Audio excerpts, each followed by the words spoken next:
Hello everyone. आज के नए लेसन और नए टॉपिक पे आज हम पढ़ेंगे आर्टिकल्स के बारे में। आर्टिकल्स क्या होता है, कितने प्रकार के होते हैं, कैसे हम इसको यूज़ करते हैं और इसके बारे में जानेंगे। सबसे पहले हम थोड़ा सा ओवरव्यू लेते हैं कि अ बॉय, बॉय कॉन्सोनेंट है, बी तो यहाँ पे ए का यूज़ हुआ, जी कॉन्सोनेंट है तो ए का यूज़ हुआ, लेकिन ए वोवेल है तो यहाँ एन का यूज होगा, यू वोवेल है तो यहाँ एन का यूज होगा। यानी वोवेल में एन का यूज होगा और कॉन्सोनेंट में ए का यूज होगा। लेकिन यूनिवर्सिटी में भी हम ए का यूज करते हैं। क्यों? ये सब टॉपिक हमें क्लियर होगा। आप पूरा वीडियो को देखें और समझें कि what is article.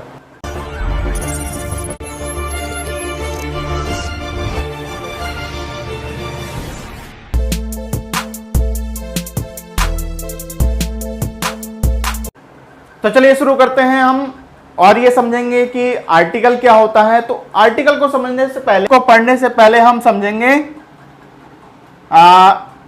Letter.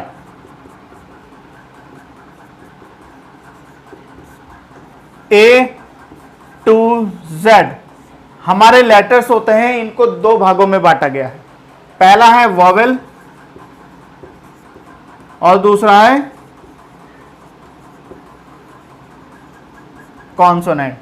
Vowel में क्या आते हैं? वोवेल में आते हैं ए, ई, आई, ओ एंड यू, और बाकी जो रेस्ट होते हैं वो क्या होते हैं? B, C, D and so on.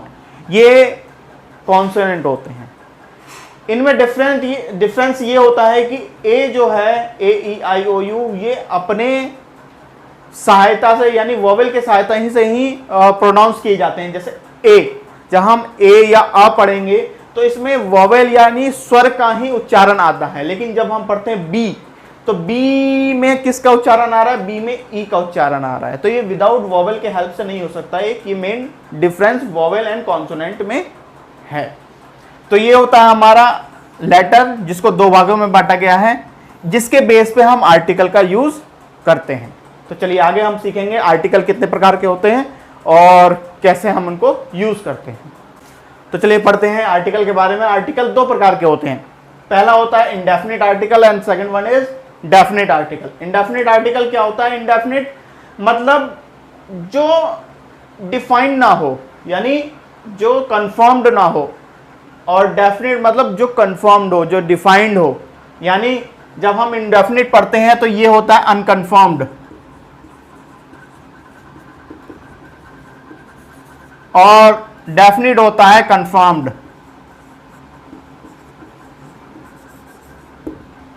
Okay, सबसे पहले हम एक एग्जांपल लेते हैं। जैसे he is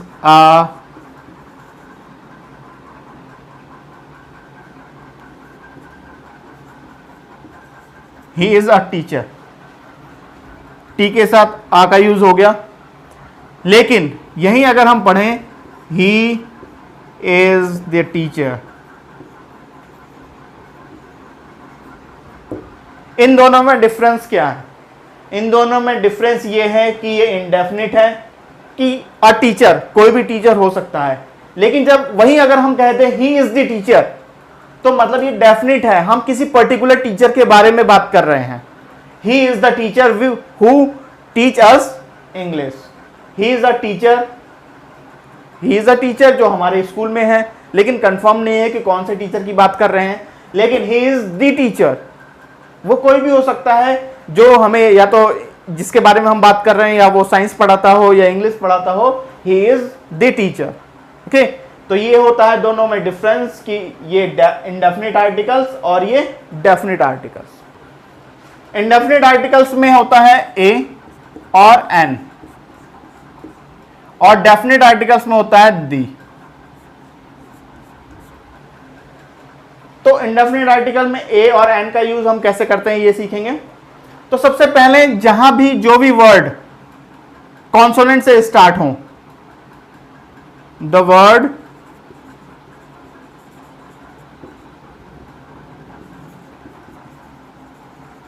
starts with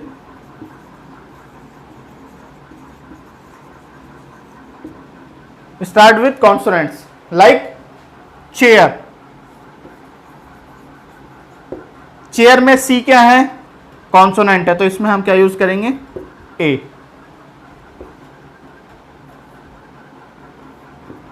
uh boy, ये बी जो है ये क्या है? कॉन्सोनेंट है, तो इससे पहले हम क्या लगाएंगे? ए. इसी तरह कैसे? फैन, आ फैन. जो भी वर्ड कॉन्सोनेंट से स्टार्ट होते हैं उसमें एक के लिए आ का यूज करते हैं. वहीं द वर्ड्स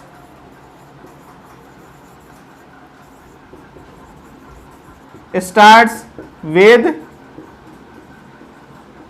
वॉवेल. जो भी शब्द जो वॉवेल से स्टार्ट होंगे, किससे स्टार्ट होंगे? वॉवेल से. वॉवेल में क्या आते हैं? ए, ई, आई, ओ, यू.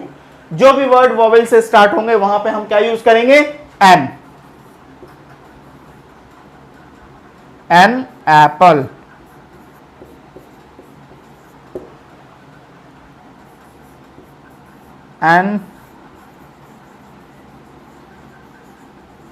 N orange.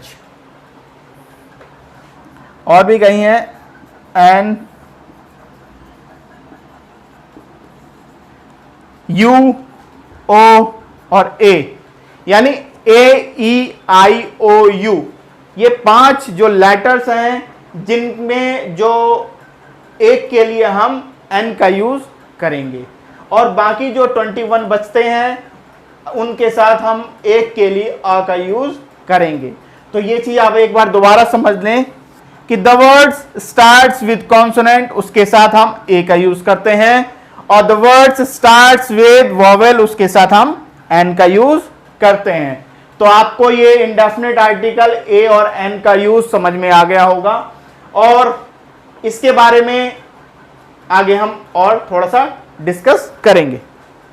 वीडियो के स्टार्टिंग में हमने आपको बताया था कि यू के साथ हम ए का भी यूज करते हैं, लेकिन यू क्या है हमारा? यू है हमारा vowel. A, E, I, O, you, इसके अंदर आता है यू, तो उसके साथ हमें क्या यूज करना चाहिए? हमें यूज करना चाहिए एन. लेकिन हमने यू के साथ ए का यूज क्यों किया है? यू के साथ यू ए का यूज क्यों किया है? यहां भी. तो चलिए हम इसको समझेंगे ऐसे कि जैसे यू फॉर अम्ब्रेला. यू जब हम प्रोनाउंस करते हैं अम्ब्रेला, आ, यू में क्या आता है? आ क्या है? स्वर है, यानी वॉवेल है, तो उसके आगे हम क्या लगाते हैं? एन. Umbrella, an umbrella. लेकिन वहीं अगर हम यूनिवर्सिटी का प्रोनाउंसिएशन करते हैं, यूनिवर्सिटी का उच्चारण करते हैं, तो क्या बोलते हैं इसको? यू. यू मतलब ये आ जाता है कॉन्सोनेंट. प्रोनाउंसिएशन इसका क्या है? कॉन्सोनेंट. जब ये प्रोनाउंसिएशन इसका कॉन्सोनेंट है तो इसमें हम क्या यूज करेंगे? ए. ये डिफरेंस है यहां पे. जहां वॉवेल का प्रोनाउंसिएशन आ रहा है, यहां पे कॉन्सोनेंट का प्रोनाउंसिएशन आ रहा है. तो यूनिवर्सिटी में हम आ का यूज करेंगे और अम्ब्रेला में हम एन का यूज करेंगे. वहीं यूनियन, यू बोला जा रहा है, यानी इसमें प्रोनाउंसिएशन क्या आ रहा है? ये आ रहा है कॉन्सोनेंट का, तो इसमें भी हम आ का यूज करेंगे. उसी तरीके से यूजफुल आर्टिकल, यूनिकॉर्न, और इन सब में हम क्या यूज करेंगे? ए का. और अम्ब्रेला में क्या यूज करेंगे हम? एन का. तो ये चीज आपको क्लियर हो गया होगा.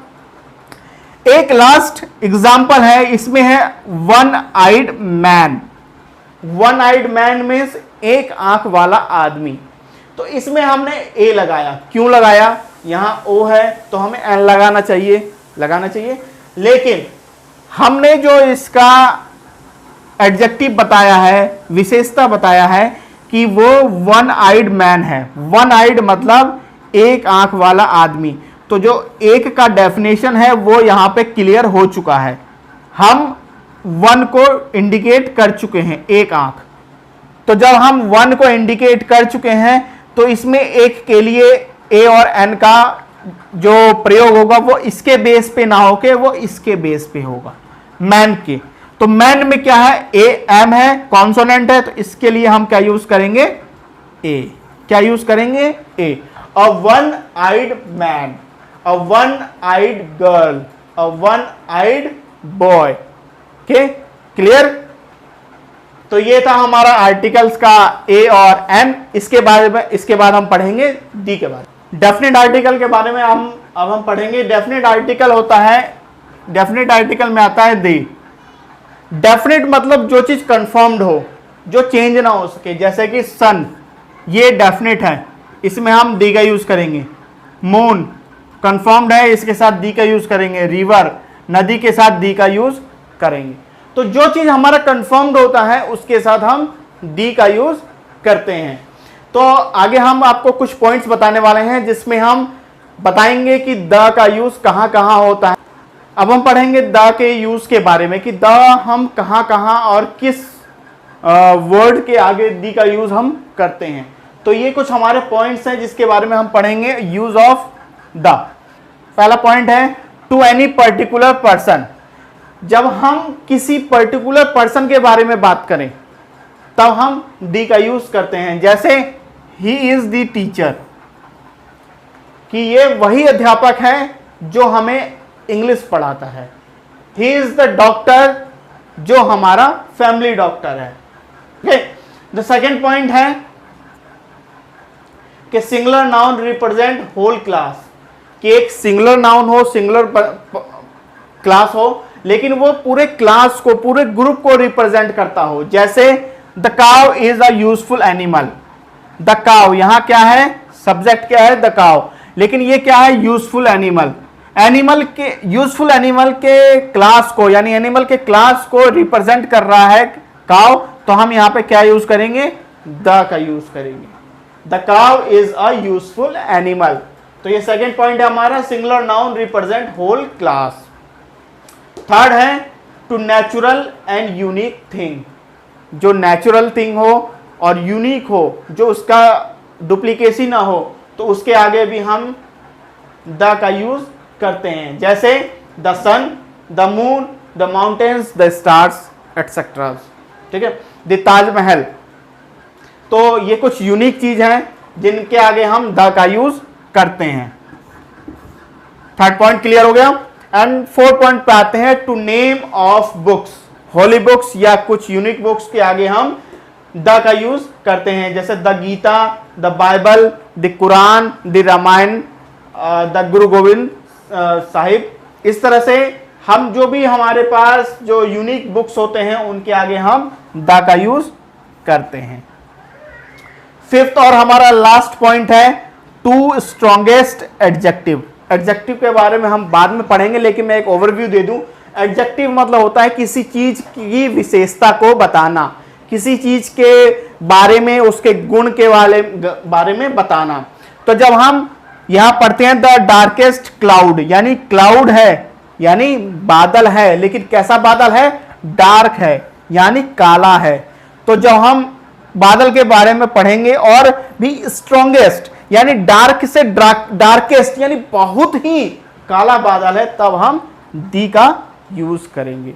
डार्क क्लाउड और डार्केस्ट क्लाउड दोनों में डिफरेंस है, इसलिए हम यहां पे जब ये स्ट्रॉन्गेस्ट एडजेक्टिव जहां यूज होता है वहां पे हम दी का यूज करते हैं। तो ये तो थे हमारे 5 पॉइंट्स जिसमें आपको क्लियर हो गया कि द का यूज हम कहां कहां करते हैं। तो ये था हमारा आज का टॉपिक आर्टिकल्स के बारे में। हमें वीडियो को पूरा देखकर बताएं कि किस प्रकार हमारा टॉपिक को समझाने का तरीका था और क्या क्या आपको समझ में आया, और जो भी चीज जो मैं मिस कर गया या फिर जो मैं पॉइंट कवर नहीं कर पाया वो आप हमें कमेंट सेक्शन में मेंशन करें ताकि हम इसके बारे में दोबारा वीडियो बना सकें। हमारे चैनल को लाइक करें, सब्सक्राइब करें और अपने दोस्तों को, स्टूडेंट्स को इस वीडियो को देखने में मदद करें। Thank you.